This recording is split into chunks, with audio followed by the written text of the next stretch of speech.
afternoon, everyone. Welcome. Welcome to the Method Symposium, number 2 of 3. My name is Karen Robinson. I'm a professor at Johns Hopkins University, where I also direct the Evidence-Based Practice Center. And I have the honor and privilege to be chairing today's session with some people that I've had the privilege of working with over the years. I'd like to start by thanking our sponsor. This is made possible through a conference grant from the Agency for Healthcare Research and Quality. Today's session, welcome back to those who joined last week. Today's session is on automation for systematic reviews. And we have a great program today. A couple of housekeeping things for you. The session is being recorded. Slides and the recordings will be made available likely the end of March.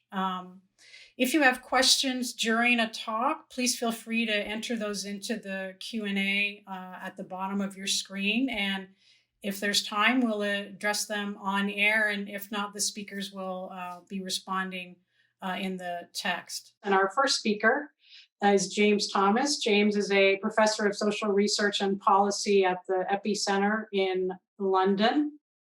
Some may know him as the lead developer of Epi Reviewer, which is a software that manages data throughout the stages of the systematic review.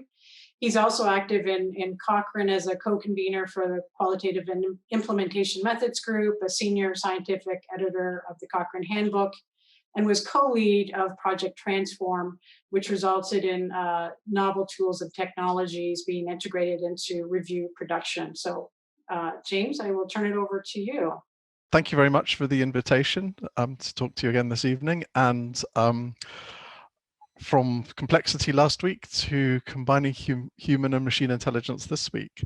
Thanks for the introduction. I won't say very much about me other than that I'm a jobbing systematic reviewer. I've been doing them for a number of years now. That's my office in London, though I've not seen it for seems like a number of years now. I've got a number of declarations and acknowledgements especially, so I can't name everybody that's contributed to this work over the years, but thank you very much. Likewise, the funders, thank you to the funders, though, as always, the views are expressed on my own and not necessarily those of the funders. So as I'm first to go this evening, I'm going to give you a little bit of sort of like a flavor and an introduction to the area of automation and systematic reviews, why we need it in the first place. I'm going to give you some examples and reflect a little bit on those examples, and then also reflect a little on the sort of like the human machine and the human synergies of the work that I've observed over the years. So in terms of my introduction, first of all, I thought I'd start with a fairy story, so I hope you're sitting comfortably. Once upon a time, decision makers could access up-to-date evidence at the click of a button. I said it was a fairy story. They could find studies relevant to answering a particular question at the click of a few buttons, and researchers can pull together the results of raw data that were stored in reusable form. And they never needed to worry that their data were out of date because new research findings were deposited as soon as they were created.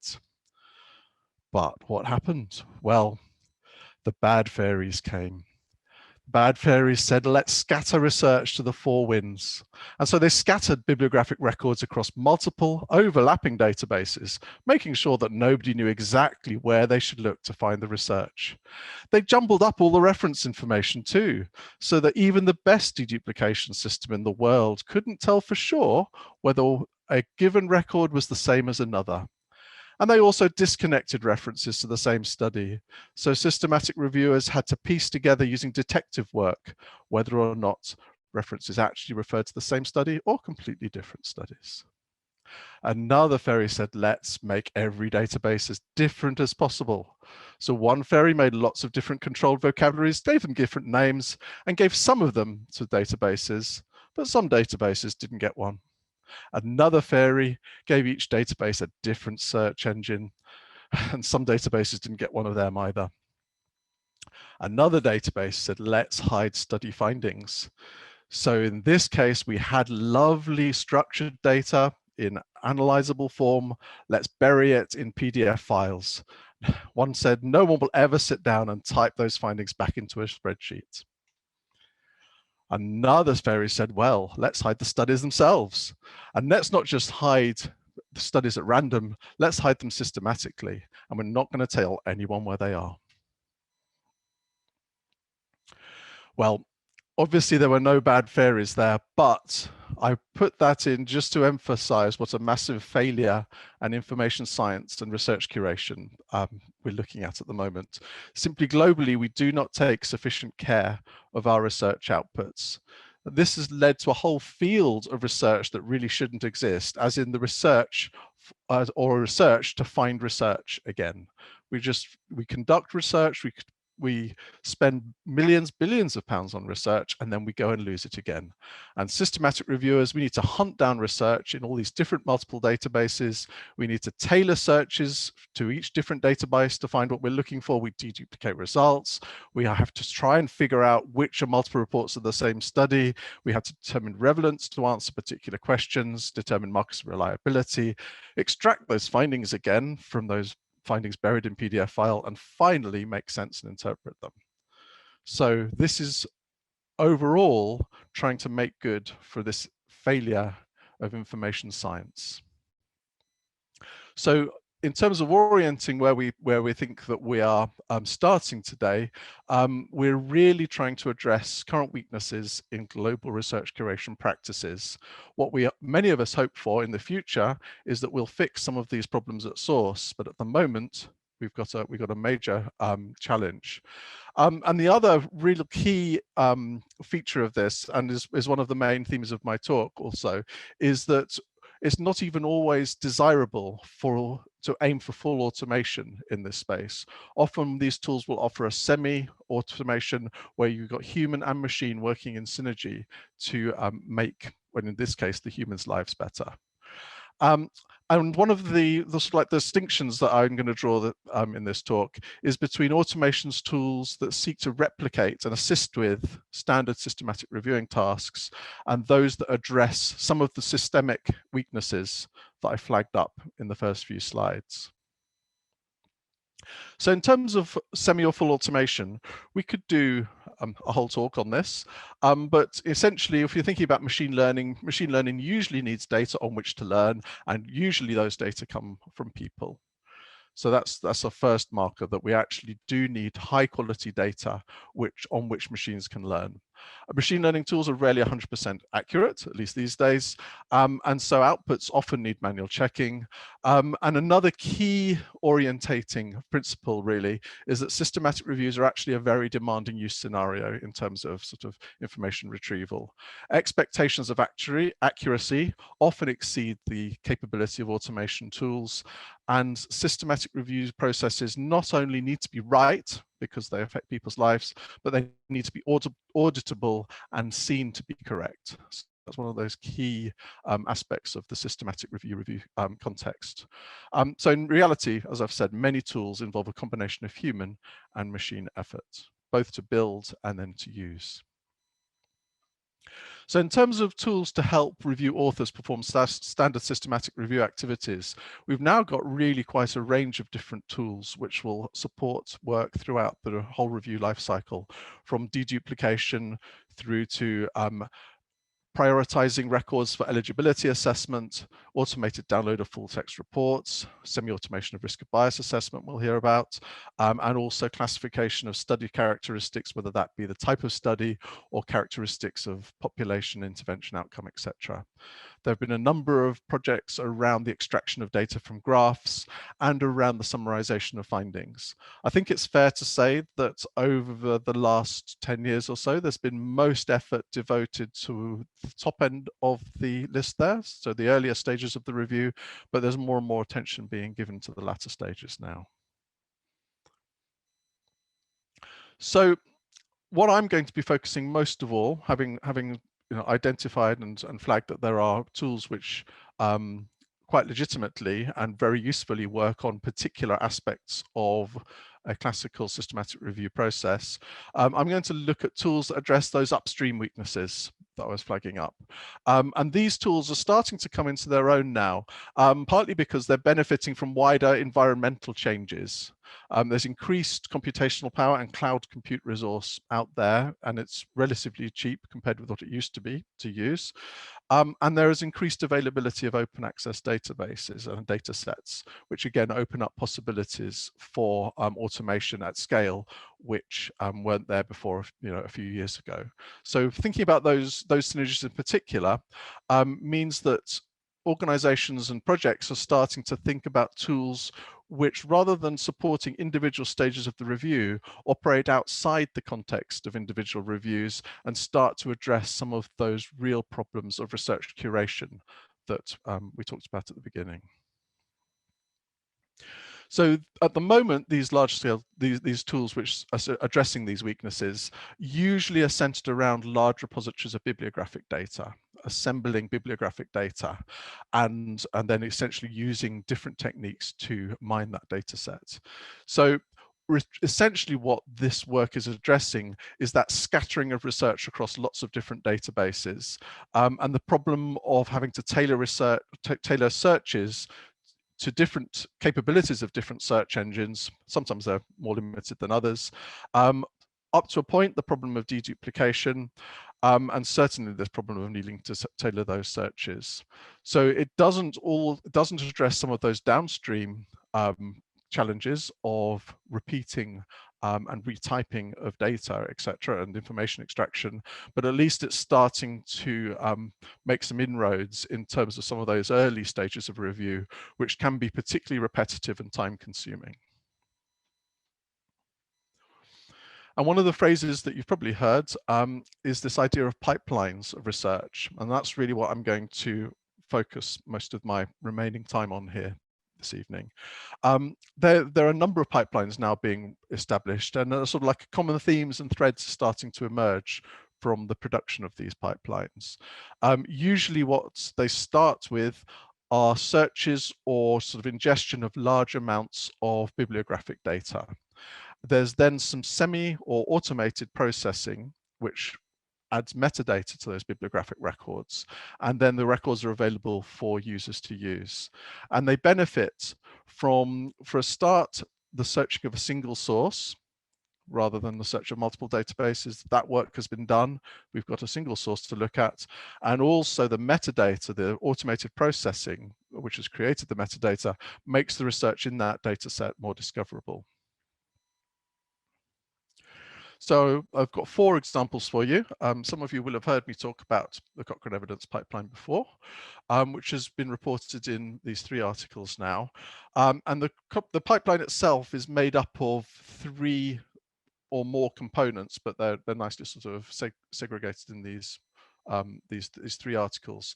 The first paper here, the centralized search service, what that's about is going to multiple different bibliographic databases, identifying the randomized trials and bringing them into a central repository. So you can see that sort of theme of pipeline, going out there, searching the multiple databases and bringing them back. So descattering the scattered research studies. And I should have said that the main aim of this pipeline is to identify randomized trials for inclusion in Cochrane reviews. So after the centralized search service has searched many databases and the number of sources is growing all the time, the records then need that semi-automated processing that I mentioned in the pipeline. And that's where the Cochrane Crowd has come in order to sift out the randomized trials from the non-randomized trials, and then we've got machine learning sitting on top of that as well. So I've got a couple of slides for you. This slide I've not shown for a bit, so I'll air it one more time.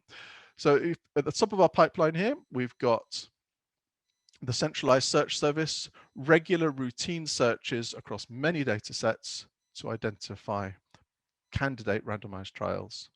Records come in through the pipeline, and then the automation kicks in. The randomized controlled trial classifier classifies the research according to whether or not it's likely to be a trial or not. And those that are highly unlikely to be randomized trials are removed at that point.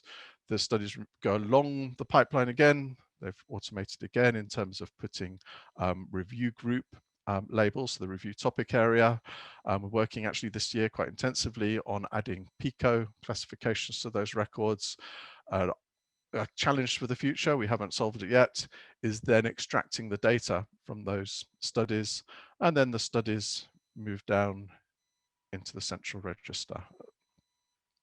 But what I wanted to focus in particular on here was that human and machine synergy.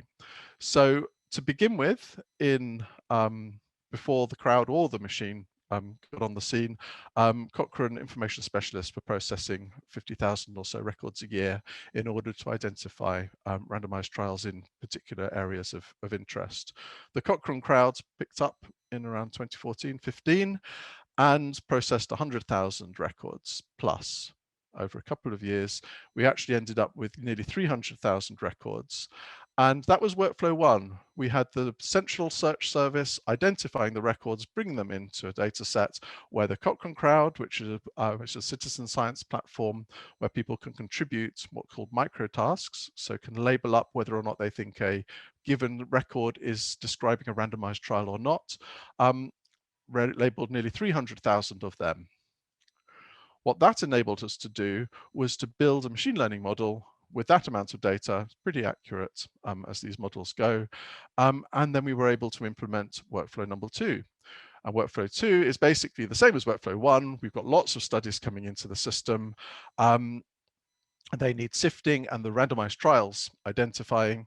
Only this time we've also got the machine sitting in there too. And so we can see now, last year, the crowd machine together searched a number of different data sources, but you can see the crowd plus the crowd sort of did these blocks at either end, and the machine did the easy records, essentially, the ones which were fairly obviously not trials, just put them off to one side, and they didn't then need to be looked at by any humans, members of the crowd.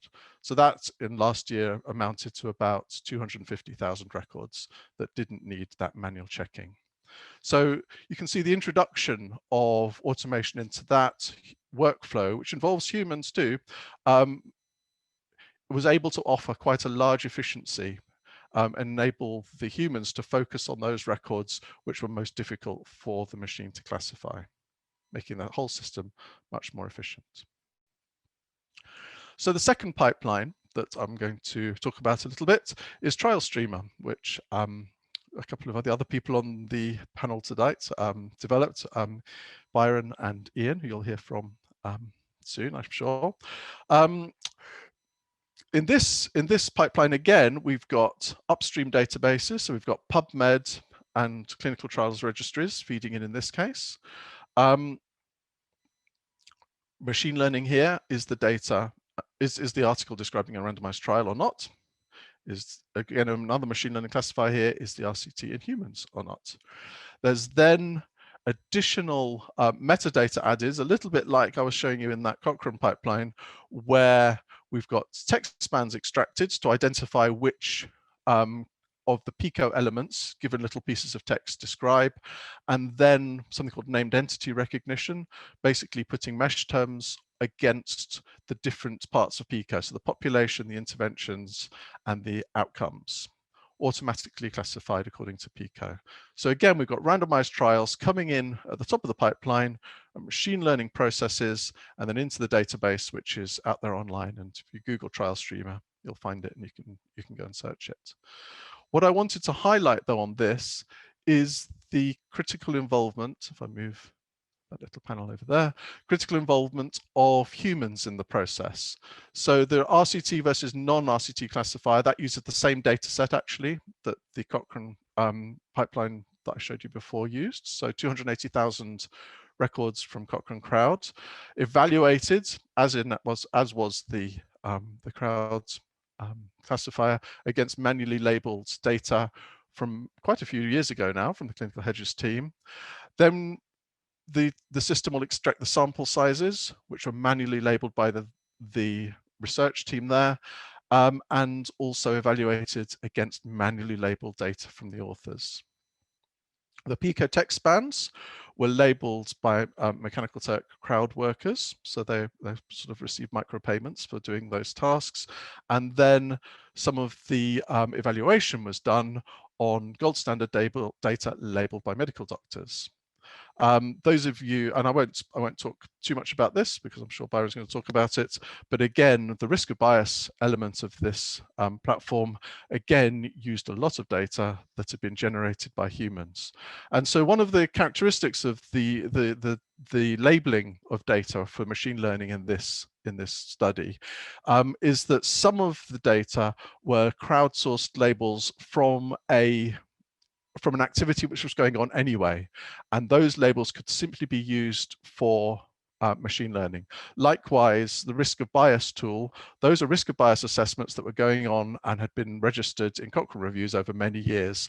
Nothing special actually had to happen to those assessments in order for them to be useful in for machine learning purposes. So you've got two different types of labels. You've got labels which are specially done, especially for the evaluations here for this project, but then also machine learning can make use of some of the data which are generated just as a matter of course as we go and do our systematic review activities. So the third pipeline I'm going to mention is Epistemonics, and here what we're looking at is the database of systematic reviews of health research. And one of the nice things about this data set, database, if you've not looked at it, is it identifies the systematic reviews. That's its main purpose, but it also has these matrices of included studies. So you can see which studies have been included in which reviews in a particular area and where they overlap and where they don't. So again, familiar sort of theme here now. Multiple databases at the top end, lots of databases searched regularly to identify candidate records, which humans and robots then select, and that's a sort of like a crowdsourcing model here as well. And then the sort of like the post-processing there, the processing once we've got everything that's includable in the system. What we've then got is humans and machines again together to make up those matrices of included studies.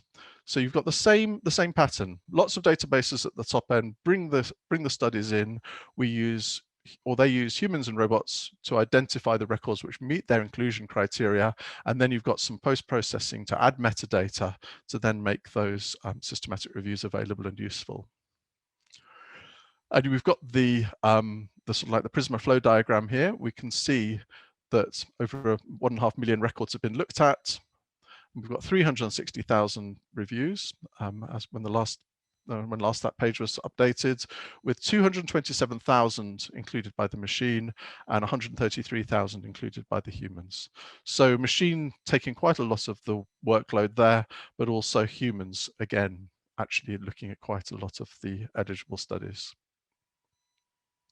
So the last example of a pipeline that I was going to talk about is one that we've relatively recently been working on at the Epicenter where I work, where we've added the Microsoft academic data set at the back end of the software.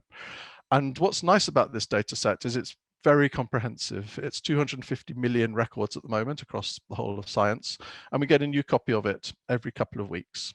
So we've got the data set, and every couple of weeks we get some new records arriving. And what we have in the middle here are machine learning models which are based on existing reviews. And the machine learning models take the reviews that are in the system and learn the scope of them. They learn to identify sort of the topics and the sort of like the words that are key to why a particular record has been included in a review and hasn't been included in a review. What we do is we look at all the records that come in every couple of weeks, which is up to about 1 million, depending on how busy a particular week is. And we rank them against which review they might be most relevant for. And those that are sort of judged to be particularly close to a particular review are then automatically popped into the relevant review in the system. And then they need manually checking. It's not as though this process is perfect. The machine has learned from human assessments in terms of what's relevant for a particular review, and then it does its best to say, well, we think that this record might be relevant, but it still then needs human checking at the end. So there are some real core research questions that arise when we're thinking about using pipelines. First of all, the coverage of those initial data sets. Does the repository contain all the records that might be relevant? And if not, it's not going to overcome that problem of scattered research, because we're still going to have to go and do supplementary searches in order to find all the records that we should be finding. And then the second problem is specificity or precision. Can we actually locate the studies we're interested in efficiently? So you can imagine that in that data set of 250 million record, the signal to noise ratio is really quite extreme. So if we can't find things efficiently, weirdly enough, we might actually be better off with the current processes, even though they're very inefficient. Obviously, then there are other questions about downstream tasks, but the following talks are going to talk about them, so I won't. So in terms of the Microsoft academic data set, we've done some initial work looking at coverage. And what we're finding is that it's got very good coverage of the published journal literature. It's basically got everything that could be found online. The stuff which is missing is stuff which actually we couldn't find online. The big gap in terms of systematic review use is trials registry records. They're a different shape, and so they don't quite fit into a bibliographic database at the moment. Dissertations are still not all open, so they're not all there. And conference abstracts are hard to index automatically, so they're not always there. So in terms of journal coverage, probably very, very good, but there are some obvious gaps. The other interesting thing we've done is we've looked at all the studies included in Cochrane reviews and sort of tested that automatic model. And we found two things. First, if you don't have any noise in your data sets, you can get very good precision recall stats, because basically we knew that every single paper had to go into a review. And so we just had to identify which review something belonged to. So it's not a real world use example, sadly, with these stats here. It would be nice if it were. But the other thing, those of you who are the computer scientists will have already spotted, is actually that the best performing models were not necessarily those that computer science at the moment finds most interesting. And I'll return to that theme in a moment. In terms of the sort of like pulling together the different threads about these different pipelines, what the sort of like the overall message is that some of the pipelines may well be comprehensive enough if you're doing rapid and scoping reviews. You can see I've highlighted rapid scoping pops up quite a lot in the papers about the top three, and also in our sort of internal evaluations of our tool, but also more research is needed. And that's one of the key things that we need to do. We need more collaborations between computer science and systematic reviewers in order to evaluate properly some of those key issues around comprehensiveness and the efficiency of locating relevant research. But what I must say here is that compared with a few years ago, we're making huge progress. We're starting to reach a state of maturity where we can actually use these things for real and make a real difference in terms of our ability to find research quickly. We still need human input. And also that all of these systems have required multidisciplinary collaboration. Systematic reviewers, lay humans, expert humans, computer scientists, and software engineers. And so I don't want to overstay my welcome, so I'll just finish on the sort of like some of the hallmarks of the successful collaborations I've seen is that computer scientists need, or rather systematic reviewers need to recognize that computer scientists need to advance their discipline. They need use cases, but they also need to be able to build approaches that generalize beyond systematic reviewers. They don't win any prizes within computer science necessarily for the most efficient solution. They naturally need to do something which is considered novel and actually can advance the discipline and be seen as being something which then other people can build on. On the other side, computer scientists need to realize that systematic reviews are a very demanding use case, and systematic reviewers don't have the freedom just to say, oh, we'll just relax our recall requirements. That's not something that actually is in the systematic reviewer's gift to do, because that's part of the wider environment within which they're working. Also, I mentioned before about those performance results. The best in terms of a tool for systematic reviewers may not be the most interesting tool in terms of computer science. And so there's that challenge in terms of who's, you know, how we balance the needs of different disciplinary backgrounds and disciplines that need to advance. But also systematic reviews can provide really high quality training data, and computer scientists shouldn't be shy of saying, well, actually, this is what we need in terms of training, in terms of optimal training data, because systematic reviewers are often only too happy to tweak their processes and to provide data if it will be useful. So I hope I haven't overrun, I've not been stopped anyway. So to summarize, most of these automation problems for which we're finding solutions are caused by global failures in research curation, which we do need to address, and we need to campaigning to address. We've got these two different types of tools within reviews and tools which are trying to address some of those structural deficiencies.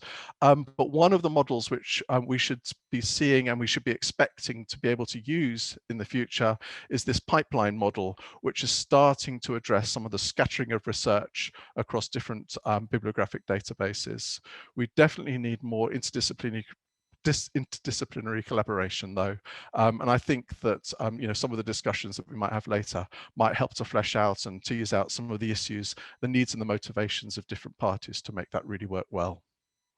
So thank you very much. I think there we go. I think there's a prize for spotting the Cochrane handbook and the background of different people. That's right.